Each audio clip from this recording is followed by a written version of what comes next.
The banging started soft, a dull thud against wood that pulled me from the edge of sleep like a fishhook. I lay still in the darkness of my duplex, disoriented, my body heavy with the exhaustion of a 12-hour ER shift. The sound came again. 3 deliberate knocks. Then, silence. I blinked at the ceiling, my breath visible in the cold air. The heating unit had cycled off hours ago, and the room felt like a morgue. Outside, wind screamed against the windows, rattling the panes in their frames. The weather report had warned of a winter storm moving in, temperatures dropping into the low 20s, wind chill pushing toward zero. The banging resumed. Harder now. More urgent. I threw off the blankets and my skin pebbled instantly. The floor was ice against my bare feet as I stumbled toward the door, grabbing my phone from the nightstand. The screen flashed 4:32 a.m. in harsh white numbers. My heart kicked into a faster rhythm. Nobody knocked on doors at this hour with good news. I flicked on the porch light and pulled the door open. Then I froze. Dean stood on my doorstep, his 11-year-old frame bent forward under the weight of his sister on his back. Hannah's small arms were wrapped loosely around his neck, her head lolling against his shoulder.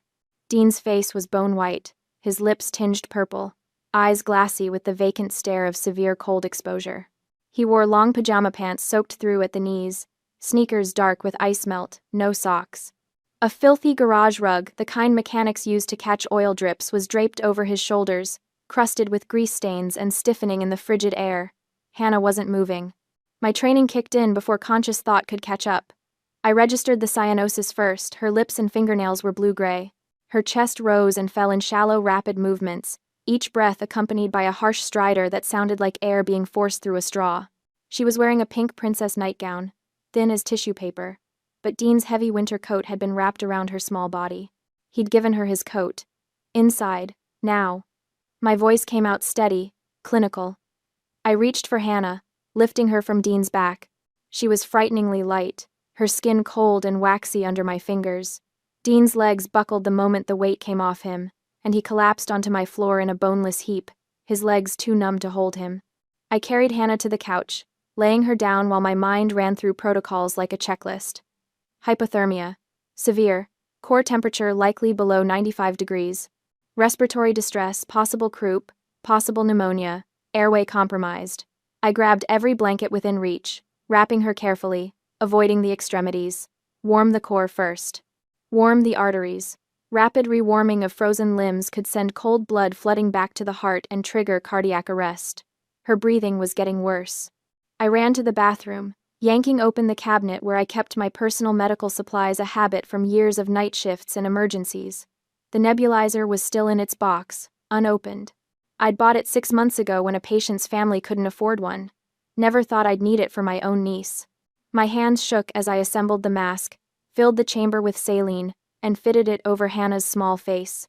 The machine hummed to life, mist flowing into her airway. Her stridor eased slightly, the desperate wheeze dropping half an octave.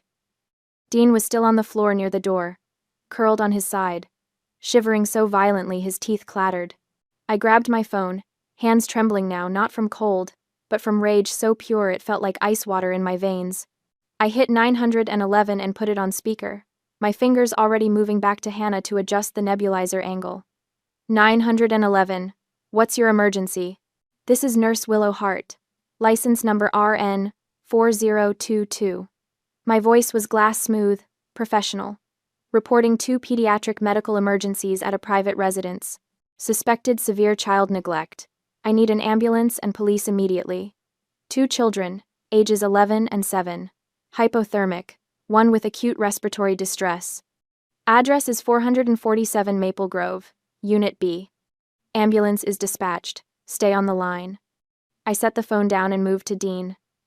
His eyes tracked me, but he couldn't speak, his jaw locked from the cold. I pulled him away from the door, wrapped him in my comforter, tucked it tight around his torso. Then I went to the kitchen, grabbed the carton of chocolate milk from the fridge, poured it into a mug, and put it in the microwave for 40 seconds. Not too hot. Hot enough to warm his core from the inside without scalding his throat. The microwave beeped. I tested the temperature against my wrist, warm, but not burning, and brought it to Dean with a straw. He took small sips, his hands too stiff to grip the mug. Each swallow made his face twist in pain as warmth met frozen tissue. I knelt beside him, one hand holding the mug, the other checking Hannah's pulse, thin and rapid, but there. My brain cataloged injuries with clinical detachment. Frostbite on Dean's toes, visible through the holes in his soaked sneakers. Malnutrition, both children were underweight, cheekbones too prominent, eyes sunken. Hannah's fingernails were dirty, ragged. Dean's hair was matted, greasy. These were my brother's children. Joshua and Jane lived in a mansion in Riverside Heights, 5 bedrooms, heated floors, an expensive wine collection, and they'd sent their children out into a winter storm in pajamas. My hand tightened on the milk carton until it crumpled slightly. Dean flinched, and I forced myself to loosen my grip. This wasn't the time. Later, there would be time for rage. Right now, I was a nurse. Right now, these children needed me steady. Sirens cut through the wind outside, distant at first, then louder, red and blue lights washing across my windows. I looked down at Dean, still wrapped in my comforter, his eyes ancient in his child's face. Those eyes had seen too much, understood too much. They held no surprise at being here, no confusion, just a weary resignation that broke something in my chest. The paramedics would ask questions, the police would ask questions, and I would answer every single one, because this wasn't over. This was just beginning. The ambulance doors slammed shut behind us with a metallic finality that echoed in my chest. Hannah lay strapped to the gurney, her small face obscured by an oxygen mask fogging with each labored breath. The rhythmic hiss of compressed air filled the cramped space as the EMT adjusted the flow rate, his gloved hands moving with practiced efficiency. I sat on the bench beside Dean, my hand wrapped around his smaller one. His fingers were still cold despite the thermal blankets cocooning him.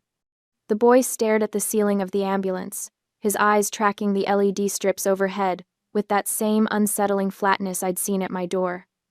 "Can you tell me what happened tonight?" I kept my voice low, clinical, the same tone I used when coaxing information from trauma patients who needed to talk but couldn't bear to be pushed. Dean's throat worked. For a moment, I thought he wouldn't answer. Then his lips parted, and words began to spill out in that same monotone whisper that made my skin crawl. Mom and Dad left at 5 o'clock. There was a party, a casino opening. Dad said they needed to beat the cold front. He paused, swallowing. They told us to order pizza and go to bed by 9. The EMT's hands stilled for half a second on Hannah's A4 line before resuming their work. I felt my jaw tighten but kept my expression neutral. At 10, we noticed Snow wasn't inside. I put on my pajamas and my winter coat and went to look in the backyard. Hannah was supposed to wait in the living room. His voice cracked slightly. She got impatient. She only had her nightgown and that thin jacket. She didn't understand how cold it was. I watched his profile as he spoke. 11 years old, and already carrying the weight of protecting his sister like armor he couldn't remove. The wind caught the door. It slammed shut. The smart lock engaged automatically. He said those last 2 words with a bitterness that sat wrong on a child's tongue. I tried the code. It didn't work. I called Dad, then Mom. No one answered. My free hand curled into a fist against my thigh. The vinyl bench crinkled beneath my scrubs. "Why didn't you call me?" Dean's eyes finally moved, sliding toward me with a guilt that carved something hollow in my chest. "I almost did. I had my thumb on your name, but the phone died." He drew a shaky breath. Earlier, Hannah was crying for Mom. I let her play the restaurant game to calm her down. I forgot to charge it after. The monitor above Hannah's head beeped steadily. Each sound marked another second these children had survived despite every system designed to protect them failing. "It's not your fault, son." I squeezed his hand tighter, feeling the fragile bones beneath his skin. "None of this is your fault."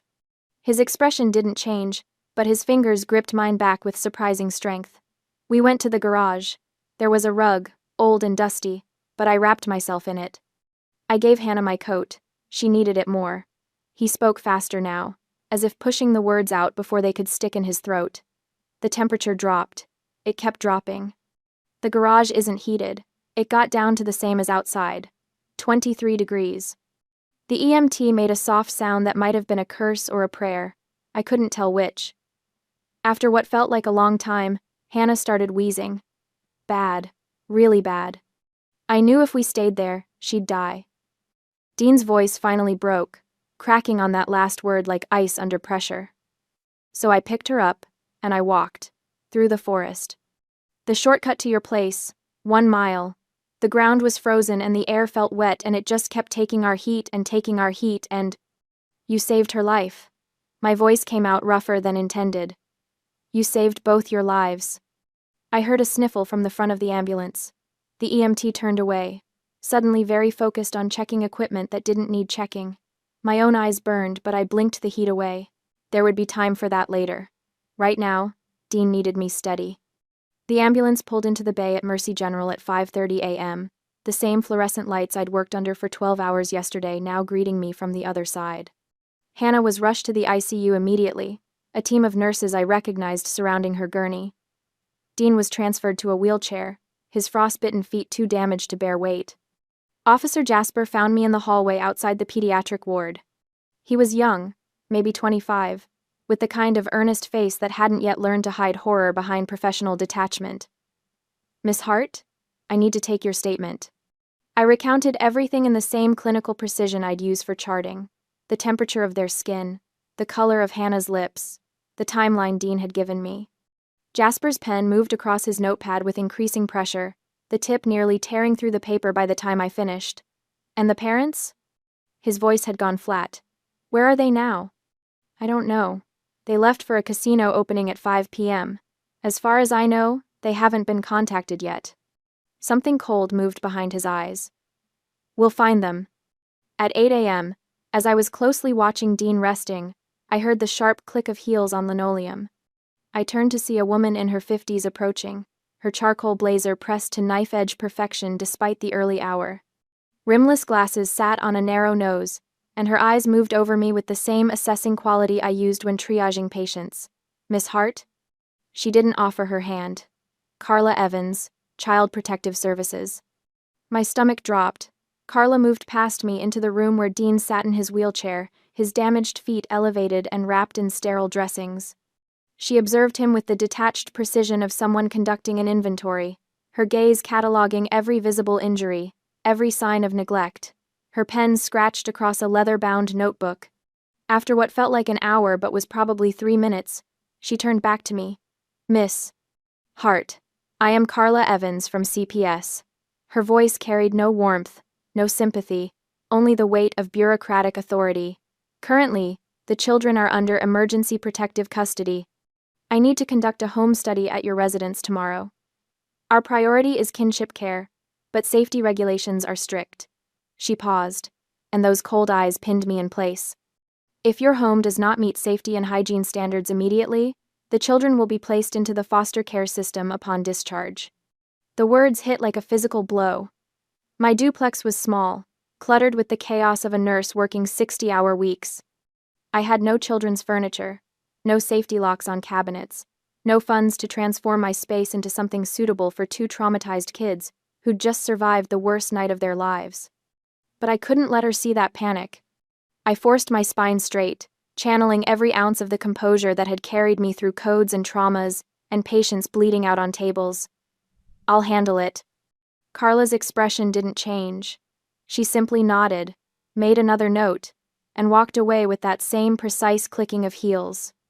I stood in the hospital corridor as the sun began to rise somewhere beyond these walls I couldn't see. Around me, the familiar sounds of the morning shift change echoed footsteps, beeping monitors, the low murmur of report being given. I'd been part of this rhythm for years. Now I was on the outside of it, looking in. In this building, my niece fought for every breath while my nephew sat in a wheelchair, his legs still numb and without feeling. Somewhere out there, my brother and his wife were sleeping off champagne and roulette losses, unaware that their children had nearly died in the cold. And tomorrow, a woman with rimless glasses and a leather notebook would judge whether I was worthy of keeping these children safe. I had less than 24 hours to become someone I wasn't sure I knew how to be. The fluorescent lights hummed overhead, indifferent to the weight settling onto my shoulders. I pulled out my phone, already mentally cataloging what I owned that I could sell, how fast I could make it happen, whether it would be enough. It had to be enough. I turned back toward Dean's room, squaring my shoulders against the impossible task ahead.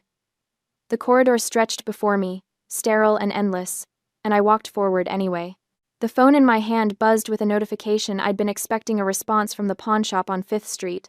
They'd take the diamond necklace my grandmother left me. They also told me I could bring the necklace in later this afternoon so they could assess it in person and finalize the price. I stared at the screen, the blue light washing my face in the pre-dawn corridor, and felt nothing. Not grief, not regret, just the cold arithmetic of survival. I slipped the phone into my scrub pocket and turned back toward Dean's room. Through the small window in the door, I could see him in the wheelchair, his bandaged feet propped on the footrests, staring at the wall with those ancient eyes. A child who'd carried his dying sister through a frozen forest shouldn't look like that, empty, waiting, resigned to whatever came next. I wouldn't let him wait anymore. Earlier, at 6 to 10 a.m., the wind had teeth as Officer Jasper pulled his collar up and approached the Hart mansion, its modern facade glowing with recessed lighting that probably cost more than his annual salary. Motion sensors flickered to life, illuminating the curved driveway where a Tesla sat covered in frost. Jasper pressed the video doorbell. A soft chime echoed somewhere inside the cavernous house. He waited 10 seconds, then pressed again. The small camera lens above the button blinked red, recording. Mr. Hart, this is Officer Jasper with the police department. We have confirmed there is no guardian at this address during hazardous weather conditions. Your children are in emergency care at Mercy General Hospital. He paused, letting the words sink into whatever device was capturing this moment. You are required to present yourselves immediately to speak with Child Protective Services. Any delay will be recorded as child abandonment. Silence. Just the whistle of wind through the decorative columns flanking the entrance. 40 miles away, Joshua Hart been dozing in a leather chair at the high-stakes blackjack table, his chip stack diminished to a fraction of what he'd started with. Jane was somewhere near the slot machines, her 5th martini making her laugh too loud at something that wasn't funny. The notification made his stomach drop before he even opened it. Front door motion detected. He fumbled with his phone, nearly dropping it. The app loaded slowly, always slowly, when you needed it fast. Then the feed appeared. 2 uniformed officers standing on his porch, one speaking directly into the camera. He didn't hear the audio. Didn't need to. The rigid posture, the official gestures, the squad car visible in the driveway, he knew exactly what this was. Jane. His voice came out strangled. Jane, we need to leave. Now. She looked up from her drink, mascara smudged beneath her eyes. What? We just got here. The police are at the house. Her face went white beneath the foundation she'd applied 12 hours ago. The ER lobby smelled like burnt coffee and anxiety. I'd just finished checking my online bank account, calculating how fast I could liquidate everything when the automatic doors burst open at 9 o'clock sharp. Joshua came first, his expensive suit wrinkled like he'd slept in it. He had, his hair stuck up on one side where he'd tried to smooth it down with wet fingers in the car. The Rolex caught the fluorescent light, gleaming obscenely against his pale wrist. Jane stumbled in behind him, still wearing last night's evening gown. The silk dragged on the floor, stained along the hem. She reeked of gin and cigarette smoke. Where are they? Jane's voice cracked across the waiting room. Heads turned. Where are my babies? A security guard stepped forward, hand raised. Ma'am, you'll need to. I'm their mother. She lunged toward the nurse's station, heels clicking erratically. Someone tell me where my children are right now. Joshua spotted me standing near the hallway entrance. For a moment, our eyes met. I saw him calculate, watched his expression shift from panic to something sharper. He straightened his jacket and walked toward me with the confident stride of a man used to getting what he wanted. Willow. He kept his voice low, reasonable. The voice he used when he needed something. Thank God you were there. This whole thing, it's a terrible misunderstanding. I didn't move, didn't speak. He stepped closer, dropping his voice to a whisper. I know how hard nursing school was for you. Those loans, what are you carrying now? 60,000? 70? His breath smelled like alcohol and desperation. I'll pay them off. All of them. Today. Just tell the police this was an accident. My hands were shaking. I pressed them against my sides, felt the rough fabric of my scrubs ground me. You locked your children outside in 23-degree weather. We didn't lock, the smart lock malfunctioned. You know how technology is. His smile was practiced, polished. Think about it, Willow. No more debt. You could finally breathe. No. The word came out flat. Final. His smile evaporated. You're making a mistake. The only mistake was letting you near those kids for 11 years. His hand shot out and gripped my arm, fingers digging in hard enough to bruise. Listen to me very carefully. I will hire the best attorney in this state. I will strip that nursing license right off your wall. You'll never work in healthcare again. You'll... Joshua. Jane appeared at his elbow, her voice taking on that practiced sweetness she used when she wanted something. Maybe Willow just needs time to think about what's best for the children. A stable home, their own rooms, everything they're used to. She looked at me with eyes that were calculating beneath the smudged makeup. You live in a duplex, right? How many bedrooms? Something cold and sharp crystallized in my chest. I met her gaze and watched her confidence flicker. 1, I said. But it's warmer than your garage. Joshua's face went purple. You self-righteous. He shoved me. Hard. I stumbled backward, my hip hitting the corner of a metal medical cart. The impact sent instruments clattering across the linoleum. Pain exploded through my elbow as I caught myself against the wall, my palms scraping against the rough concrete. My thick winter coat had absorbed some of the blow, but my arm throbbed where I'd connected with the cart's edge. Don't touch her. The voice was small but fierce. Dean actually stood, gripping the arms of his wheelchair, his bandaged feet bare against the footrests. His face was white with pain, but his eyes burned. Don't you ever touch her. His voice cracked, rising to a scream. You left us. You left us to die, and you don't even care. Jane stared at her son like she'd never seen him before. Her mouth opened, closed. No sound came out. Security! The nurse at the station was already on the phone. We need security to the ER lobby immediately. 2 guards appeared within seconds. The police received the call. 5 minutes later, Officer Jasper appeared on the scene. Joshua tried to back away, hands raised, already shifting into his reasonable man persona. This is a family matter. My sister is clearly upset and making... Turn around. Jasper's voice was ice. Hands behind your back. You can't be serious. I said, turn around. Jasper pulled out his handcuffs. You're under arrest for assault and disorderly conduct. The metal clicked around Joshua's wrists with a sound that echoed through the silent lobby. His face went from purple to gray. Jane started crying, real tears this time, or a convincing approximation. This is insane. We came here worried about our children and she's trying to frame us. Jasper turned to her, his expression unchanging. Jane Hart, you're also under arrest for child endangerment and disorderly conduct. He nodded to another officer who'd appeared. Read them their rights. I stayed against the wall, cradling my scraped palm. My elbow throbbed. The officers led Joshua and Jane toward the exit. Joshua tried to turn back, tried to say something, but Jasper's hand on his shoulder kept him moving forward. Dean sank back into his wheelchair, his small body trembling. A nurse rushed over to check his feet, scolding him gently for standing. He didn't seem to hear her. He was looking at me. Are you okay? His voice was barely a whisper. I pushed off the wall and walked to him, my legs unsteady, knelt down so we were eye level. My palm stung where I'd scraped it, and I could already feel the bruise forming on my elbow, but none of it mattered. I'm okay, I said. Are you? He nodded. Then, so quietly I almost missed it. Thank you. I reached out and took his hand, the one that wasn't hooked to an IV, and held it gently. His fingers were still cold. Behind us, the security cameras had captured everything. The hospital was already pulling the footage. My arm hurt. My palm was bleeding. I had less than 20 hours to make my duplex suitable for 2 children I barely knew. But as I watched the automatic doors close behind Joshua and Jane, their expensive clothes and empty promises disappearing into the cold morning light, I felt something I hadn't felt in years. I felt strong. The next morning arrived under a cloak of dull winter light.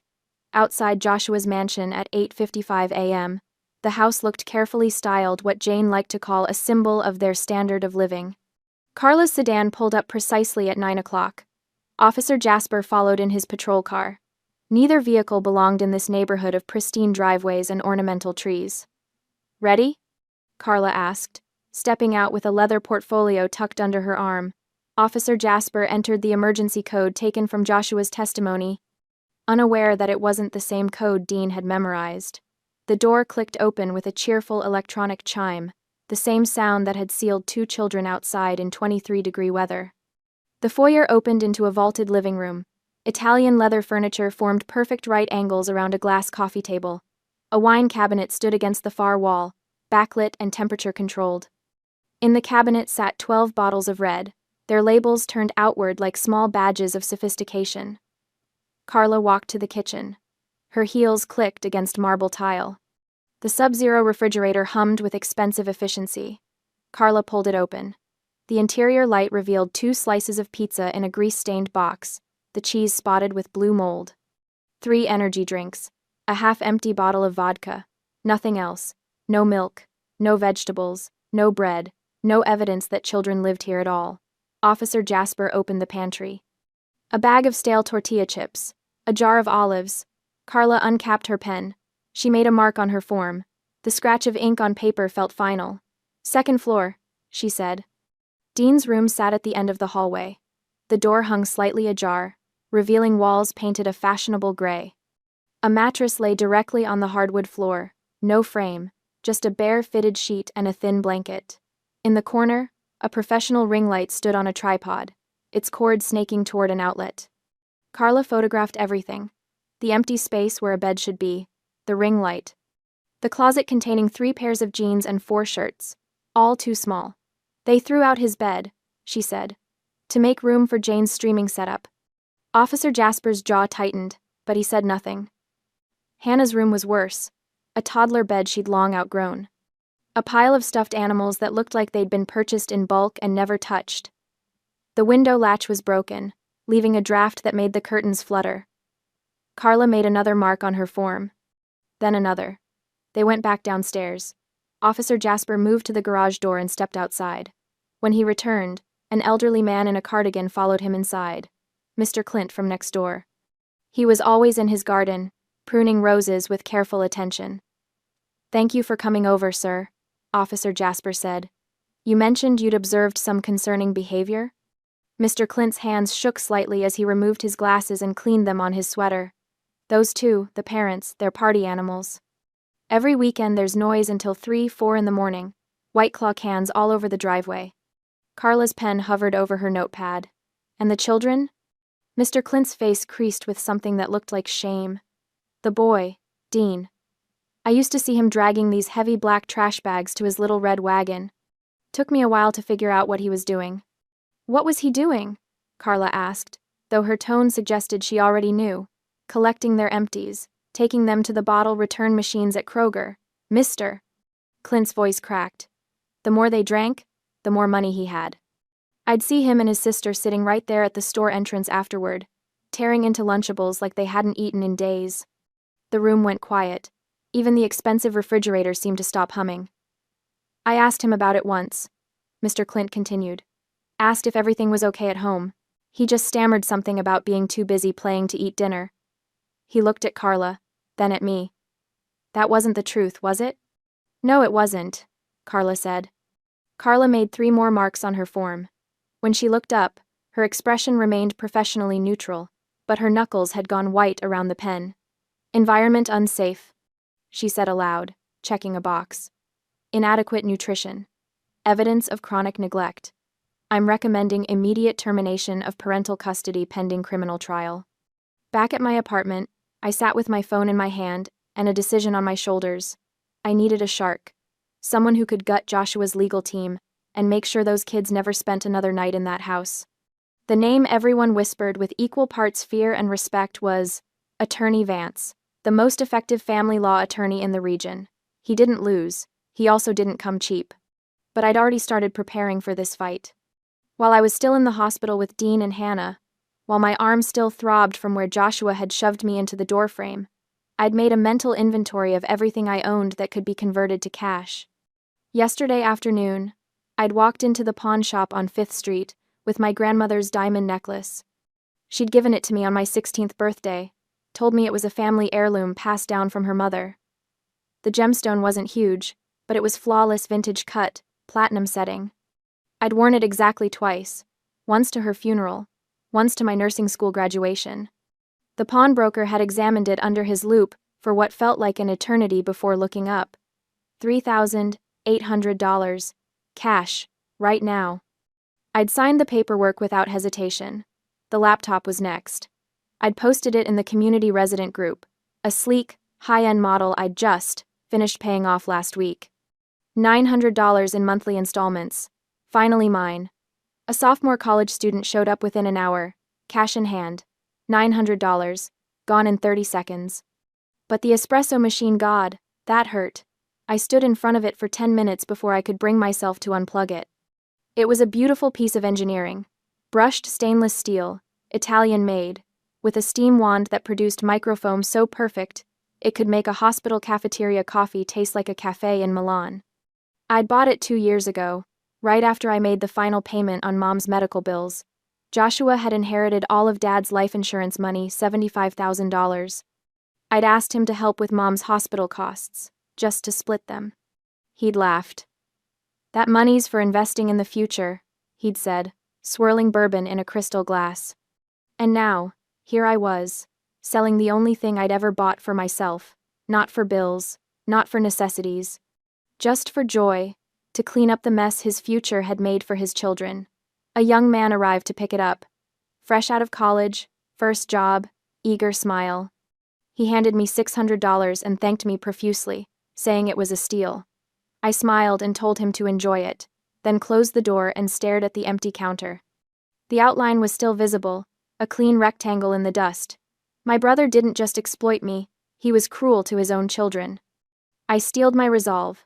Those kids would not spend one more day under his roof. Total funds: $5,300 from sales, $7,500 from savings, $12,800. I walked into the law offices of Attorney Vance at 10 a.m. The receptionist led me to a corner office with floor-to-ceiling windows overlooking the courthouse. Symbolic, I thought. Attorney Vance was a man in his early 50s, silver-haired and sharp-eyed, with the kind of presence that made you sit up straighter. He didn't waste time on pleasantries. "Show me what you have." I slid the medical records across his desk. Dean's frostbite treatment, Hannah's hypothermia and asthma crisis, my own injury report from the ER.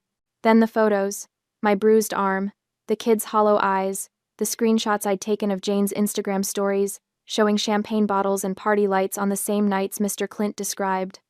Vance studied them in silence, removing his glasses halfway through. When he looked up, his expression was unreadable. "I can guarantee you win permanent custody," he said flatly. "I can also guarantee your brother serves time. The retainer is $9,000. I reached into my bag and pulled out the cash. Bills in neat stacks. I placed them gently on his mahogany desk. "Then let's begin," I said. He slid a contract across the desk. I signed. This transaction, this exchange of every material thing I valued, was purchasing a peaceful future for 2 children who'd never known one. The afternoon, Carla Evans arrived at my duplex for the home study. She swept through the apartment with the precision of a drill sergeant, checking expiration dates on every carton of milk in the fridge, shaking the newly assembled bunk beds to test their sturdiness. I'd stayed up until midnight putting those beds together, my hands blistered from the Allen wrench. She paused in front of the kitchen counter, the empty space where the espresso machine used to be, and I saw her eyes linger there. Then she looked at the stack of receipts I'd left on the table. New bedding, children's clothes in the correct sizes, asthma medications, a humidifier for Hannah's room, nightlights shaped like stars. Carla picked up the receipts, studied them, then set them down. She uncapped her pen, stamped "Passed" on her clipboard, and looked me in the eye. "You can pick up the children tomorrow morning." That nod, brief, professional, almost imperceptible, was the most valuable validation I'd ever received. Day 3. Morning. Hannah had recovered faster than expected. Her oxygen saturation levels were stable, her breathing clear. The doctors were cautious her lungs would need monitoring, follow-up appointments, a strict medication schedule, but because I was a pediatric RN, with the skills and training to manage her care, the hospital felt completely reassured, releasing her into my custody. Dean walked through my door first, Hannah's small hand in his. He looked around the apartment, the mismatched furniture, the coffee pot on the counter, cheap drip, nothing fancy, the empty space where something clearly used to be. Then he saw the bunk beds in the corner room, the quilts I'd bought in primary colors, the wooden toy chest already stocked with books and puzzles. His eyes wavered. He didn't cry, this kid had been trained not to, but I saw the crack in his armor. Hannah, still weak but smiling, lit up when she saw the 2 teddy bears on the bottom bunk.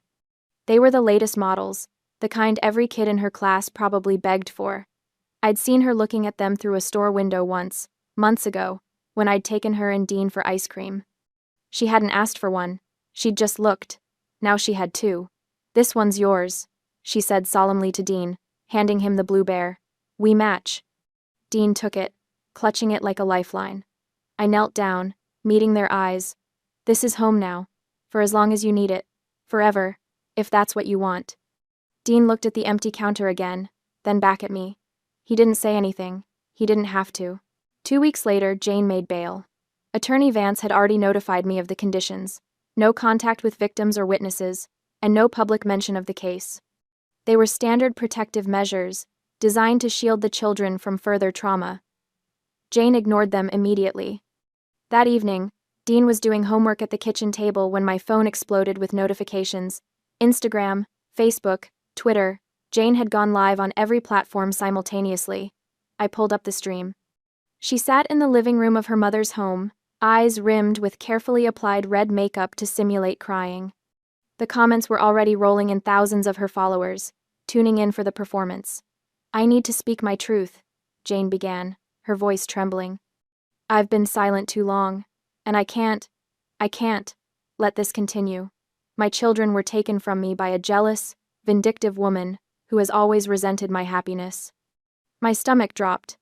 "My sister-in-law, Willow," she continued, saying my name like a curse, "is a lonely, bitter spinster who couldn't stand to see me with a loving family. She lured my babies away with promises of toys and treats, then called the authorities with fabricated stories of neglect. The door code incident? A simple mistake. Kids forget things all the time." But she twisted it into something sinister. The comments lit up. Jane would never neglect her children. "This is clearly a custody battle. So sad. Praying for you, babe. Stay strong." But just as many read, "Who forgets their own kids outside? The aunt is a hero." Jane dabbed at her eyes. "My children are scared and confused, being held by a woman who doesn't understand them. I'm their mother. I'm fighting to bring them home where they belong." The live stream ended.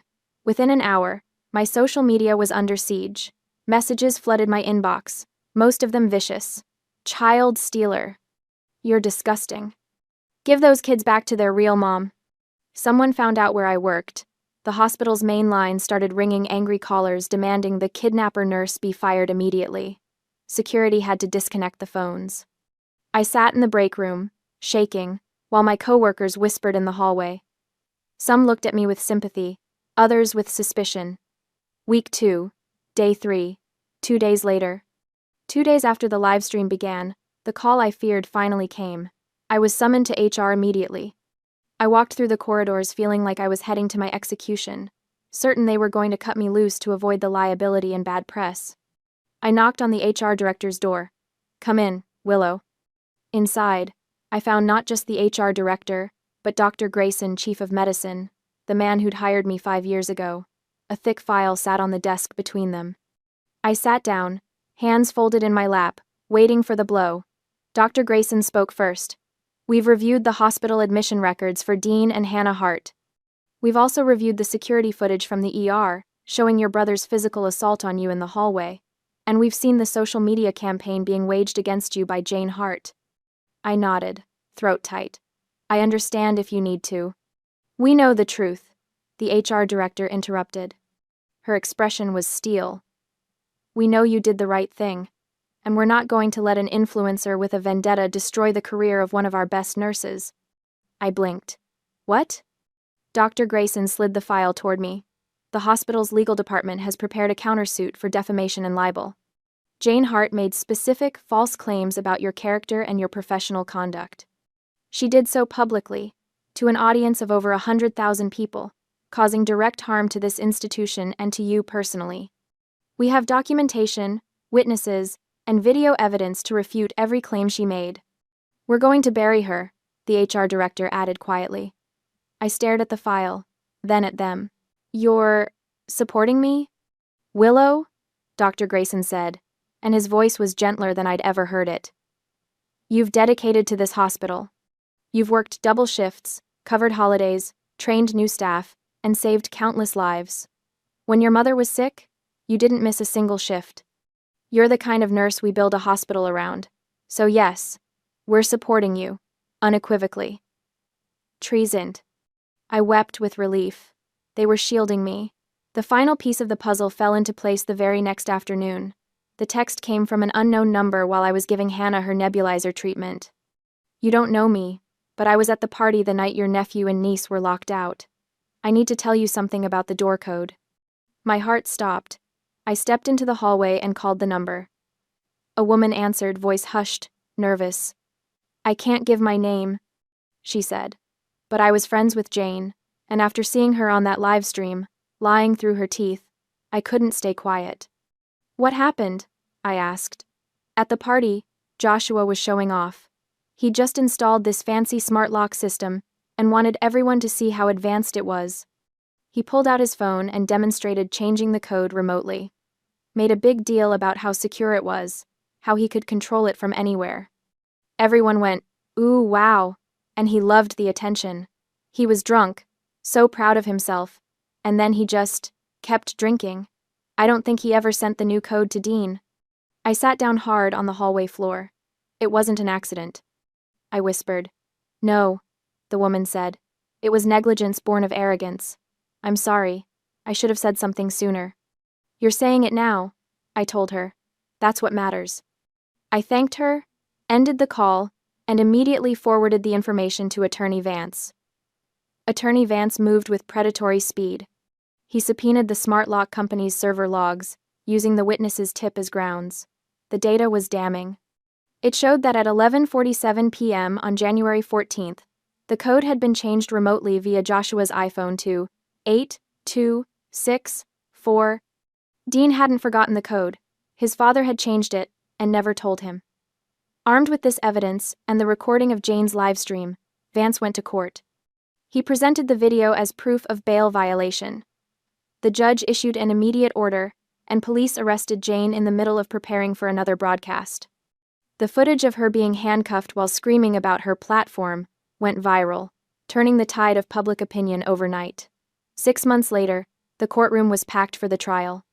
Jane's high-priced lawyer tried to argue that the house was merely messy, but Carla Evans destroyed that defense on the stand. She described the lack of food, the mattress on the floor, and the $18,000 wine cabinet in a house where children were starving. I have never, in 2 decades of this work, seen a home where the alcohol was better cared for than the children, Carla stated. That's not neglect. That's calculated torture. The sentencing was severe. Joshua Hart received 5 years in state prison for child endangerment and felony neglect. Jane received 2 years. Both had their parental rights terminated permanently. To avoid a crushing civil lawsuit, Joshua accepted a plea deal. He would liquidate the mansion and luxury cars to pay off debts. The remaining equity, approximately $300,000, would be transferred directly into a trust fund for Dean and Hannah, managed by me.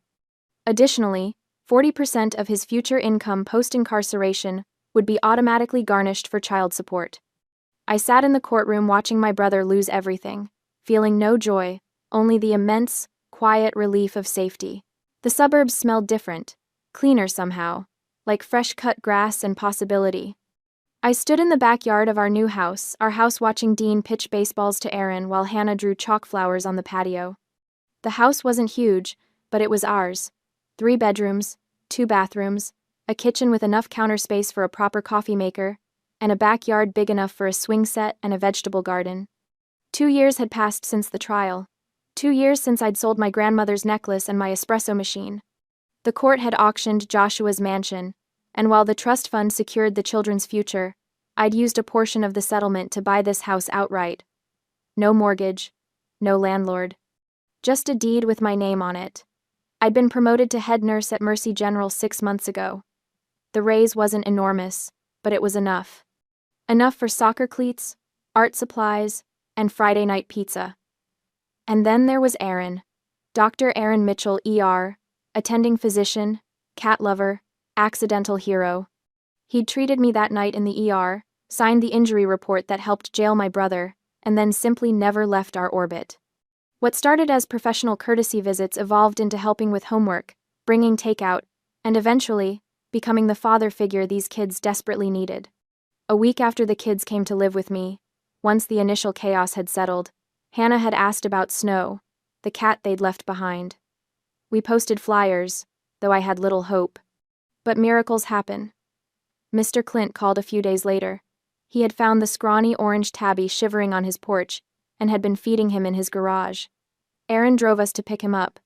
When Snow meowed pitifully at the sight of Dean, the boy who had held everything together finally broke down and cried. Aaron had put a hand on his shoulder and simply said, "He's home now. You all are." Now, Snow was fat and spoiled, sleeping in sunbeams and demanding treats. Dean was 13, taller and playing shortstop with a wicked curveball. The frostbite scars on his fingers had faded to faint white lines. Hannah was 9, her asthma fully controlled, her laughter filling the hallways that used to be so quiet. On my birthday, Dean handed me a small box wrapped in newspaper. Inside was a silver keychain engraved with the word home. "Thank you for opening the door that night," he said, his voice cracking slightly. "And thank you for selling your coffee machine for me. I knew about that for a long time." I hugged them both tight, knowing every sacrifice, every scary moment, every dollar sold and spent had been worth it. I clutched the keychain, a symbol totally opposite to the cold smart lock that started it all. We had finally found a truly safe home.